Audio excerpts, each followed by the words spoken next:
Hey, this is Big John Summers, and I want to thank you so much for listening to the Tennessee History Nerd. By the way, if you enjoyed this episode, I want you to know that there's a lot more content waiting for you out there. We're adding new episodes every week, and we're working our way across the whole state of Tennessee, covering stories from prehistory all the way into the 20th century. So if you like Tennessee history, there's already a catalog of stories out there for you to explore. So, scroll back through those previous episodes. You might just find something you weren't expecting. And again, thanks so much for listening. Welcome to the Tennessee History Nerd. This is a podcast dedicated to Tennessee's past. Every week we bring you a new story about the people, places, and events that have shaped Tennessee and made it and us who and what we are. So grab your favorite beverage, find a comfortable place, and sit back and enjoy.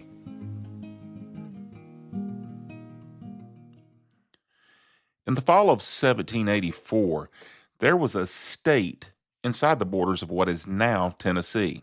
It had a governor, it had a legislature, it had courts, it levied taxes on its citizens. It mustered a militia. It even petitioned the U.S. Congress for admission into the United States. And yet today, most Americans and a surprising number of Tennesseans have never heard of it. That state was the state of Franklin. Franklin's governor was the man that many historians consider to be the George Washington of the state of Tennessee, John Sevier. And Franklin mattered for a host of reasons. It helped to highlight some of the weaknesses of the then U.S. government structure, the Articles of Confederation, and it drove some of the innovations that were added to the subsequent U.S. Constitution, including its provisions for the addition of new states. It was an attempt for those Americans west of the Appalachians to govern themselves in the power vacuum that existed on the western slope of the Appalachians in the mid-1780s. It continued and very nearly ended the political career of John Sevier. It served as a prelude to subsequent independent American republics that were absorbed by the U.S., such as in modern-day Louisiana and Texas. And it has repeatedly subsequently served as a release valve for many in East Tennessee when they become disaffected with Tennessee politics as a whole. But it never actually became a properly recognized state. So how does a state fail before it ever becomes a state? I think that in order for us to answer that question, we need to go down into a rabbit hole first, which is the question, what is a state? Or more appropriately, how would people in the late 18th century have defined what a state was? Today, when we hear the term state applied in the geopolitical sense, what we often mean by that term is what would generally be considered in many countries as a province. In other words, it is the next smaller area into which a nation is subdivided, and it's a relatively large geographic area with its own government that is subordinate to the national government. The U.S. isn't the only nation that uses this terminology. Many countries also do, such as Mexico, India, and Australia, just to name a few. But another way that the word state is used is as a sovereign nation. This is how the term is being used, for example, when we hear the term the Baltic states, which describe the three nations in northeastern Europe on the coast of the Baltic Sea, Estonia, Latvia, and Lithuania. The former definition was relatively unknown in the 1780s, but the latter was not only well known, it was the meaning generally construed when the term was used in the political sense. And this is what was intended by the Founding Fathers in 1776 when they declared those 13 North American British colonies, quote, ought to be free and independent states, end quote. I remember the confusion I had when I was a high school student studying the period of time leading up to the development of the U.S. Constitution. I remember reading that each of the states had its own monetary system that wasn't recognized in other states, and that some states would potentially negotiate treaties that didn't involve other states. And I wondered then, why would the leaders of a state think that they had the power to print or coin money? And why would they think that they had the right to negotiate treaties?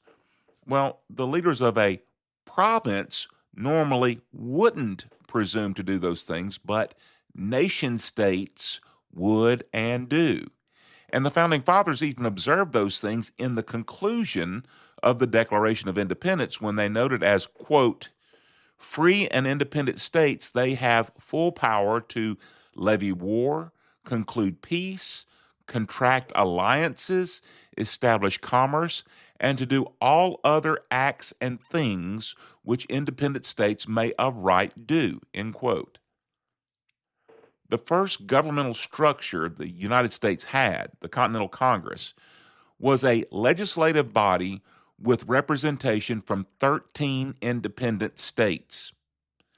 The Articles of Confederation was adopted by the Continental Congress in late 1777 and went into effect in 1781.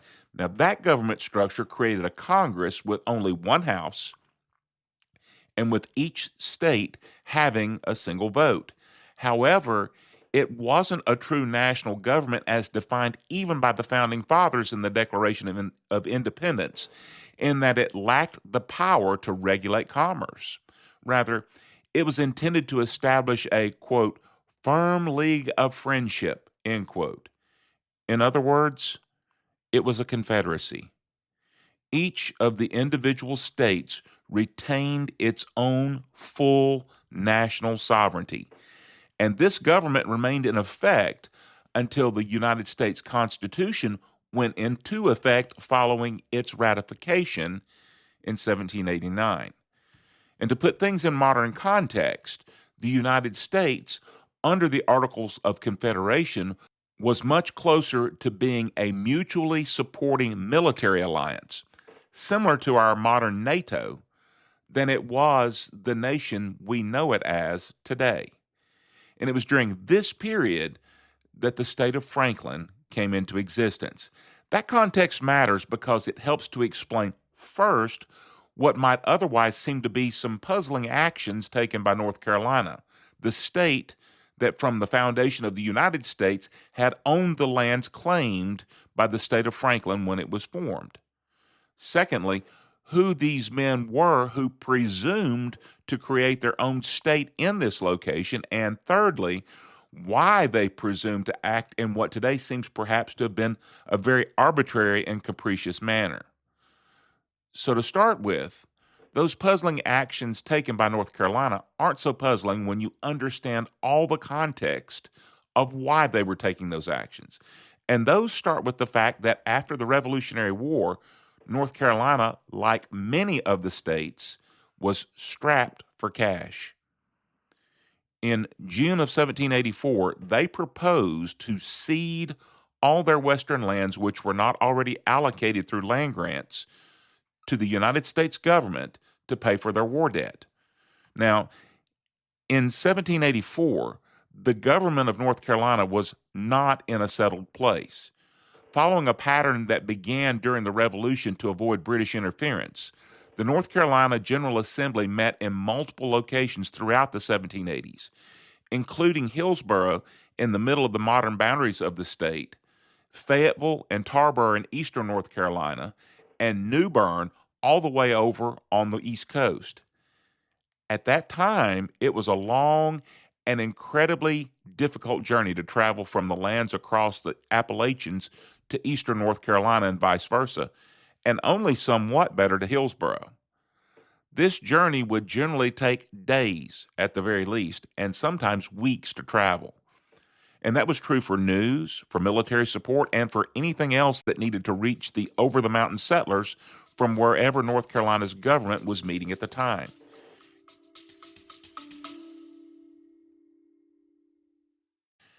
If you're a business with a strong connection to history, education, travel, or place-based storytelling, and you're looking to reach an audience that values those things, we should talk. You can reach me at john.summers@summersmediaenterprises.com. Now, let's get back to our story. In those days before good roads, let alone before electronic communications, those settlements on the western slopes of the Appalachians were not just remote, they were effectively isolated. As a result, the over-the-mountain settlers had become quite independently minded. They were accustomed to providing for themselves, governing themselves, and defending themselves. In the 1770s, they had drafted the Watauga Compact, which outlined and organized the Watauga Association that was ultimately annexed and incorporated by North Carolina. That association was initially organized as a fully independent governing body in 1772, which means that it preceded even the United States.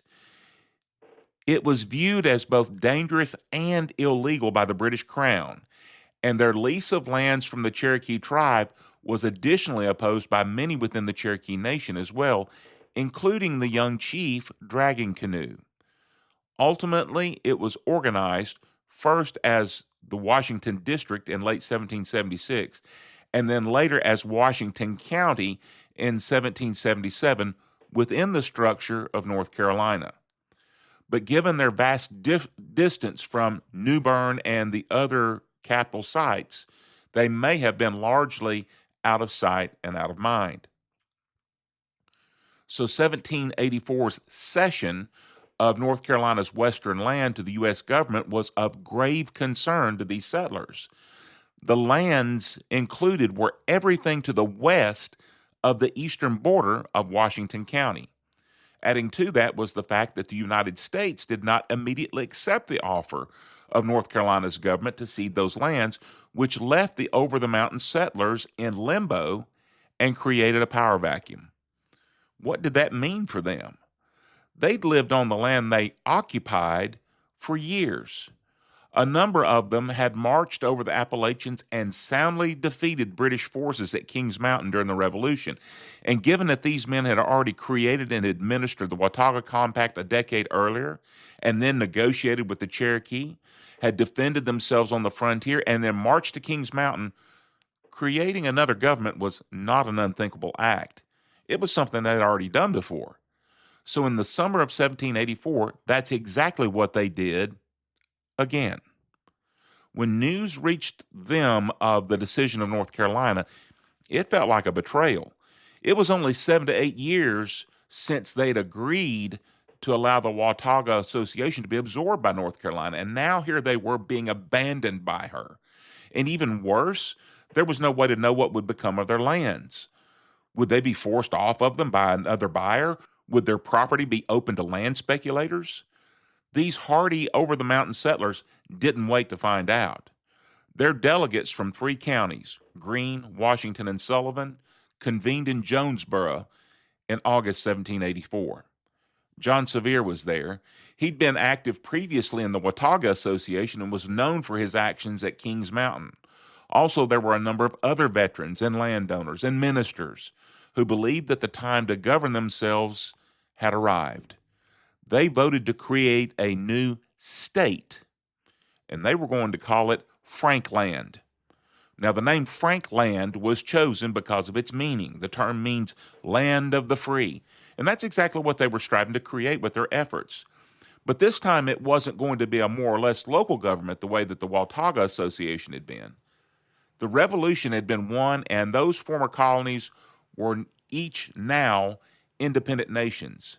And thus, Frankland was to be too. And then, a change. Hoping to gain the sponsorship of one of the founding fathers of the United States, they chose to rename it to Franklin instead, and they sent a letter to Benjamin Franklin. His response was polite, but he did not offer approval or sponsorship. But there was one other significant problem that arose. North Carolina's Cession Act of June 1784 had originally provided that the United States government had to accept the ceded lands within 2 years, or the offer would be void. However, in November of 1784, they changed their minds and rescinded that planned cession. By that point, having felt at best like jilted lovers, the people of the western counties rejected the rescission of the cession. They'd experienced the heady feeling of freedom for a few months, and so they were pressing on with their plans for their own government. They met in November of 1784 and starting again in December of the same year to draft a constitution. Incidentally, brothers John and Joseph Tipton represented Washington County as delegates at that first constitutional convention for the state of Franklin. By March of 1785, the new state was ready to hold elections for its General Assembly in Jonesboro, and their first act was to elect John Sevier as governor for a 3-year term. Also notable was that given that cash on the frontier was a very rare commodity, the state of Franklin was organized without providing for coinage or printing of currency. But instead, Franklin would be a barter society, and taxes could be paid in specified goods rather than in cash. As you might expect, North Carolina's governor, Alexander Martin, was not amused. He reacted to the news of Franklin's progress by sending a strongly worded manifesto to those whom he now considered to be in rebellion, urging them to abandon the course upon which they were venturing and to return in subjection to the government of North Carolina.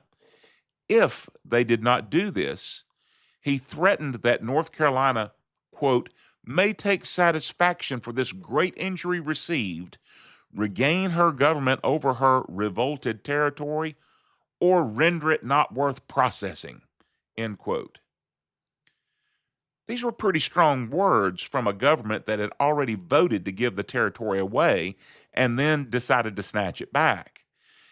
It was also pretty strongly worded toward the men whose actions had crushed the loyalist British forces under Major Patrick Ferguson at Kings Mountain. Furthermore, they had repeatedly stood against the British Cherokee allies throughout the war as well, without assistance from North Carolina. So needless to say, Martin's threats were not received by the Franklinites with fear. Interestingly, John Sevier responded to the threat with a manifesto of his own in which he pointed out that North Carolina had, quote, with their own acts declared to the world that they first invited us to the separation, end quote. In other words, you dumped us, not the other way around. Now that we're on our own again, we kind of like it and we're going to stay that way. Interestingly, Sevier dated the letter at the end as, quote, the 15th of May, 1785, and in the first year of our independence, end quote. In other words, we'll just stay separated, thank you very much. Meanwhile, in what was then the United States capital, New York City, the United States Confederation Congress met on May 16, 1785. One of the items they voted on was the question of whether or not to make Franklin into a new U.S. state. The vote achieved a majority yes vote, but under the rules of the Articles of Confederation, such a vote required a 2/3 supermajority to pass. So the count was 2 votes shy of succeeding. And the main reason the measure failed to get those other 2 votes was that most of the states that voted no did so to respect the objections of North Carolina, who opposed the secession of its own western frontier. But it began to be quite clear that not only did Franklin intend to become a separate entity from North Carolina, they were even willing to become a separate entity from the United States itself. The first real indications that Franklin was going to operate as a sovereign nation was when Sevier engaged in treaty making. He and the Cherokee chiefs signed the Treaty of Dumpling Creek on May 31st, 1785. This treaty was, for all intents and purposes, negated almost a year later when the U.S. ratified the Treaty of Hopewell in April 1786, which had been negotiated by the United States with the Cherokees in November of 1785.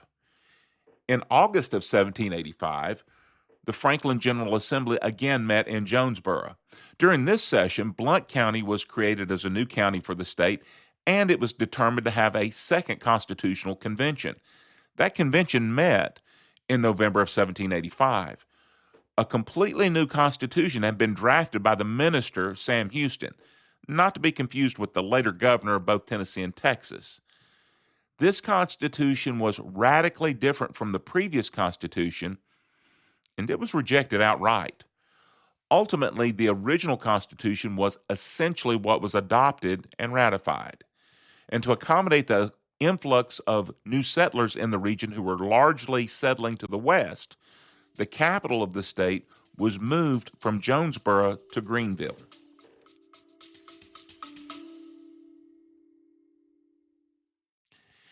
If you enjoy the way we tell stories here on the Tennessee History Nerd, there's another show you might want to check out, Dauphin Island Diaries. Same approach, different setting.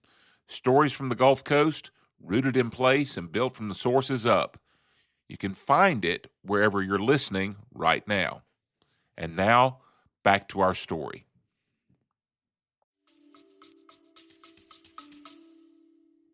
But by this time, serious cracks in the Franklin Foundation were beginning to become far more apparent.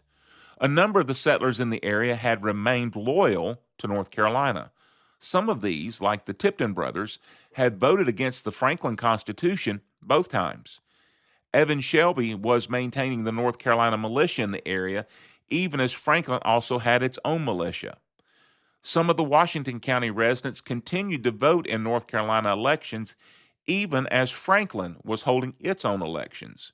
And John Tipton was elected to the North Carolina Senate in August 1786, even as representatives from the state of Franklin were negotiating the Treaty of Coyote with the Cherokees. In the fall of 1786, William Cock and David Campbell were elected in a special session of the Franklin General Assembly called by Governor Sevier to select representation to petition the North Carolina General Assembly for recognition.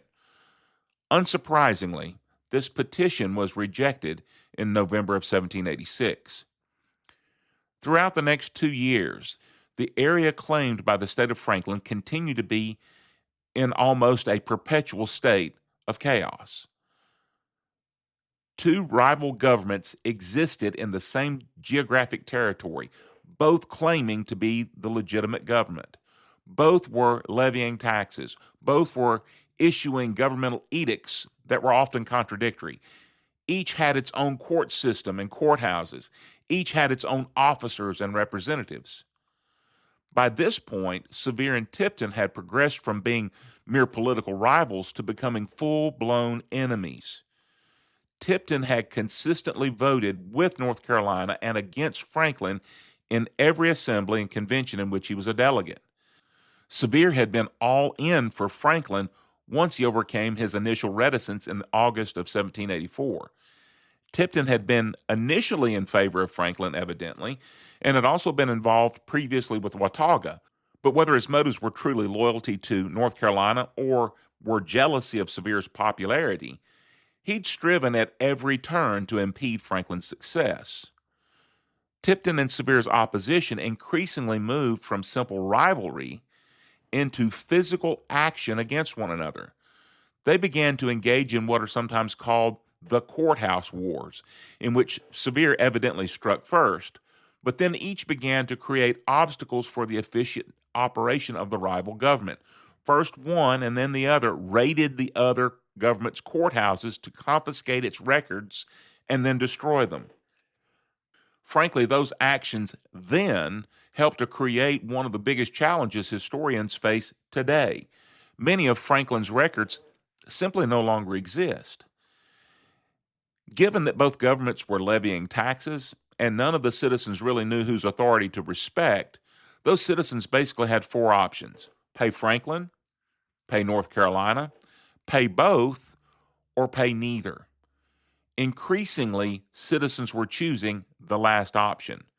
And Sevier was among those refusing to pay North Carolina taxes altogether.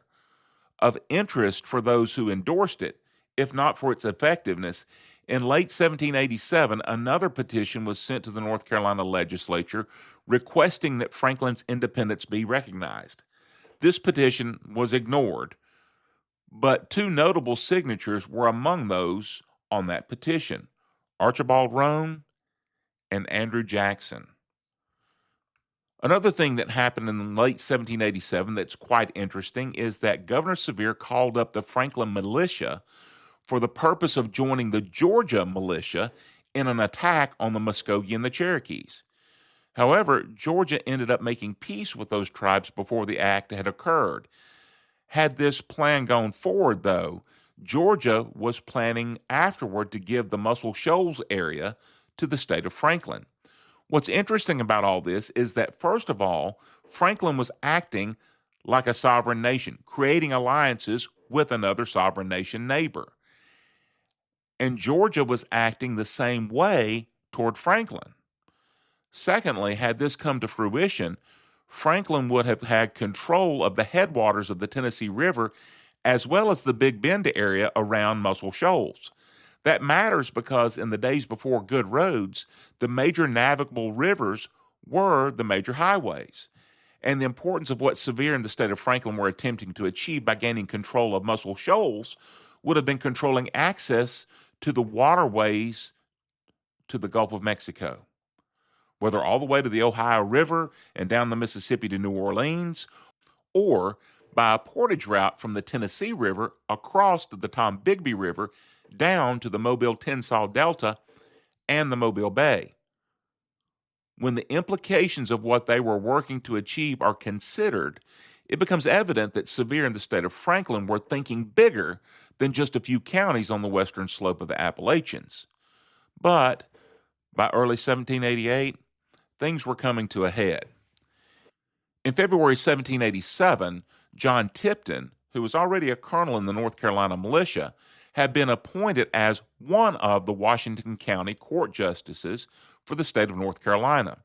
Throughout 1787 and on into January of 1788, he'd led large groups of armed men to different counties to seize the state of Franklin records of those counties. At one point, Andrew Caldwell, the sheriff of Washington County, Franklin, jailed Jonathan Pugh, the sheriff of Washington County, North Carolina. Subsequently, Caldwell was himself arrested by the Washington County, North Carolina authorities. About this time, Sevier and Tipton met on the street in Jonesboro at one point, and words were exchanged, and a fistfight resulted between the two. Friends separated them before too much injury resulted, but things were going to get worse before they got better. In February of 1788, Tipton ordered the Washington County, North Carolina sheriff, Jonathan Pugh, to seize a good bit of Sevier's property, including 3 slaves, for the back taxes Sevier owed to the state of North Carolina. The property, including the slaves, were taken to Tipton's home for safekeeping. What happened next is referred to by a number of different names. Some call it the First Battle of Franklin, using the term first to distinguish it from the Civil War battle that took place in Franklin, Tennessee in late November of 1864. Some call it the Battle of Tipton's Farm to describe where it took place. But probably the best known name is the Battle of the State of Franklin. Regardless of what name is used to describe the event, what happened is that Sevier, who deemed the actions of Pugh to be illegal, assembled over 100 of his followers and marched on Tipton's farm to retrieve his property. Tipton had about 15 men with him, including Sheriff Pugh, but nevertheless, he refused to release Sevier's property or to surrender to Sevier and his men. At this point, Sevier and his men surrounded the Tipton home and laid siege to it, and this lasted from February 27th to February 29th, 1788. However, Sevier's force had made a tactical error in not surrounding the Tipton home at the beginning before making his demands, because Tipton was able to send a messenger for help before the encirclement was completed. Throughout the next 2 days, there were evidently occasional pot shots taken, but overall it was mostly talk and unsuccessful negotiations. One woman of the Tipton party was shot through the shoulder when she attempted to go to the spring for water. History doesn't record whether or not she survived the wound. On February 29th, North Carolina militia reinforcements arrived from Sullivan County to reinforce the Tipton party, and it was then that the only real fighting occurred. And this was a skirmish that only lasted about 10 minutes. 3 people are known to have been killed, one of whom was Sheriff Pugh, who was shot in the stomach and died sometime later from the wound.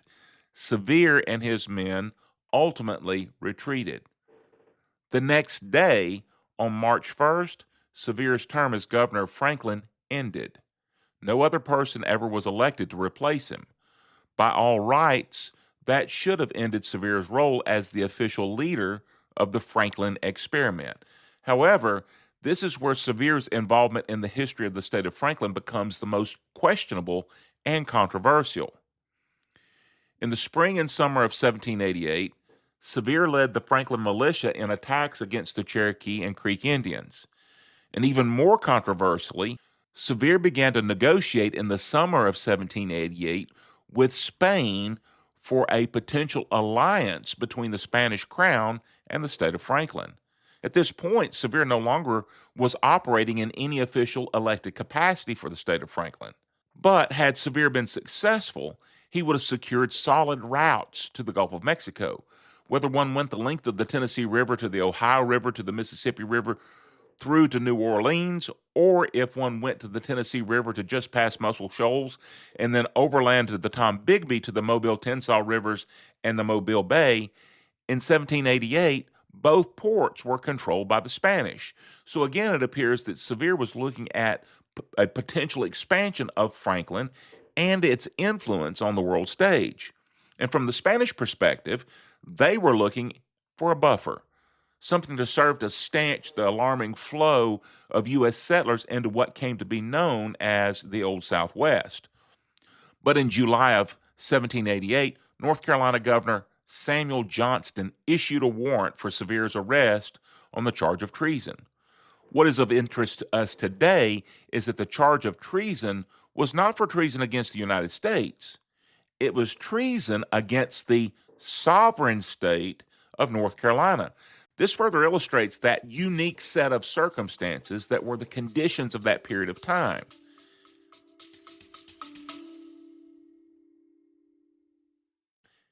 If you've been enjoying the Tennessee History Nerd, there's a way to take a little piece of it with you. We've got merchandise available, shirts, hats, and more, so you can represent the show wherever you go.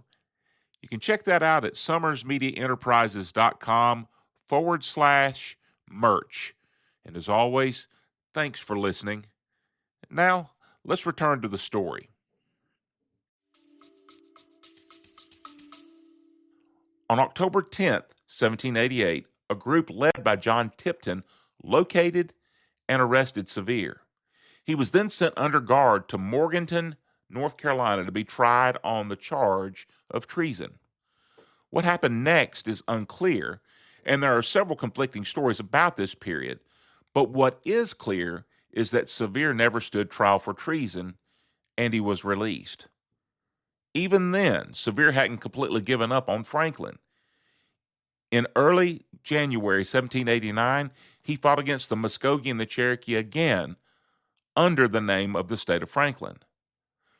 But by February of 1789, even he recognized that Franklin was done. He and others of the Franklin Party took an oath of allegiance to North Carolina.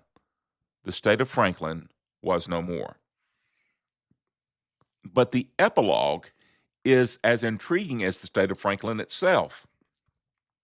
6 months after his oath of allegiance to North Carolina, Sevier was elected to the North Carolina Senate. Before the end of the year, in November 1789, North Carolina ceded the state's western lands to the new U.S. federal government that was created under the new U.S. Constitution, which replaced the old Articles of Confederation. And after the Bill of Rights was attached to the Constitution, North Carolina ratified that new Constitution, and Sevier voted in favor of both of these acts. John Tipton and John Sevier both served in the territorial government and in the government of the state of Tennessee when it became the 16th state on June 1st, 1796. John Sevier became the first governor of the state of Tennessee and served 6 straight terms. He moved to the Knoxville area to the farm known as Marble Springs. Knoxville served as the capital of Tennessee during the time that Sevier was governor. And that young Jonesboro attorney who signed the petition asking for North Carolina to recognize the state of Franklin, he would himself go on to much bigger things. He'd become one of the early land speculators in Middle Tennessee. He'd negotiate the purchase from the Chickasaws of large swathes of what would become West Tennessee and Western Kentucky. He'd lead the Tennessee militia and U.S. Army forces against the Red Stick Creeks at a place called Horseshoe Bend and negotiate the surrender of much of the lower third of modern-day Alabama from the Muskogee. He'd defeat the British in the Battle of New Orleans and then would become president of the United States. In spite of how influential John Sevier would become, Andrew Jackson's star would ultimately eclipse that of Sevier. And that failed state of Franklin would ultimately serve over and over as a template for future Western expansion. The short-lived Republic of West Florida in Louisiana and the Republic of Texas both followed Franklin's patterns in some ways. And of course, where Franklin failed territorially, Tennessee would succeed. But it would do so within the framework of a new U.S. government. And even though Sevier didn't achieve his goals with Franklin, they were reworked in the state of Tennessee. And this time, he was successful. So yes, Franklin, the failed state, failed. But the men who built it did not. So that's going to do it for this episode, The Failed State. This story is truly foundational to the history of Tennessee itself, so I hope that maybe you've gained a greater understanding of what is often relegated to more or less a footnote in Tennessee's story. And by the way, if this story of settlers moving into an area and choosing to carve a new nation out of that resonates with you, you might enjoy this week's episode of The Lost Republic on our sister podcast, Dauphin Island Diaries. You'll be able to find that podcast wherever you're listening to this one. And check in with us next week as we go back on the road and continue driving across Tennessee. This time, we'll be driving across Bedford County. I hope you'll join us. Until then, I'm Big John Summers, the Tennessee history nerd, and I am history.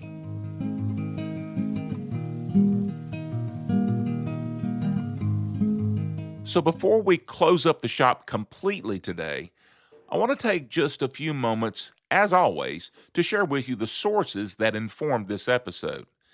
Today's show draws significantly from the work of historian Paul M. Fink, from interpretive materials produced at the Tipton Haynes State Historic Site, from the Tennessee Encyclopedia, NCpedia, and other state and local historical resources, such as the Chester Inn Museum in Jonesboro. These sources were especially valuable for understanding the political events surrounding the Franklin movement, the roles of John Sevier and John Tipton, and the broader context of North Carolina's 1784 cession of its western lands. Particular attention was given to sources that placed Franklin within the political framework of the Articles of Confederation era and treated the movement as more than a simple frontier rebellion. The interpretation presented in this episode is my own, but it was shaped heavily by those various sources. I also consulted materials on the state of Franklin by both Kelly McRae and Dave Foster, respectively, as well as interpretive marker material provided in the Historical Marker database. The latter were especially helpful for historical marker information in locations that I wasn't able to personally visit before drafting the script for this episode. And finally, although I didn't have direct access to Samuel Cole Williams' classic work, history of the lost state of Franklin while preparing this episode, it deserves special mention. Originally published in 1924, Williams' book remains one of the foundational studies of Franklin and has influenced generations of later historians. Many of the modern sources consulted for this episode draw directly or indirectly upon Williams' research. Anyone interested in a deeper study of Franklin should consider it essential reading. I'm very thankful for the careful research and laborious effort involved in creating and providing all of these resources, and to the researchers, historians, museum curators, and archivists who have developed them over the years. The work that I do would be impossible without the work they've done. If I'm able to see anything clearly at all, it's because I stand on the shoulders of giants. Always bear in mind that history is an ongoing conversation. New evidence, new interpretations, and thoughtful corrections help us to better understand the past. If you spot an error or have additional information to share, I'd love to hear from you. And thanks so much for listening.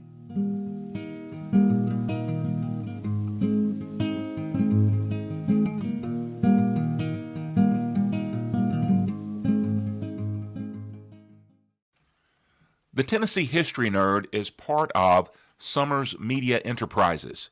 In addition to the podcast, we produce short-form historical video content that you can find on our social media accounts on Facebook, Instagram, and X. And I'm also available on a limited basis for speaking engagements, presentations, and educational events. So if you're interested in having us to speak or collaborate with you, you can find more information through the links in the show notes. Thanks again for listening.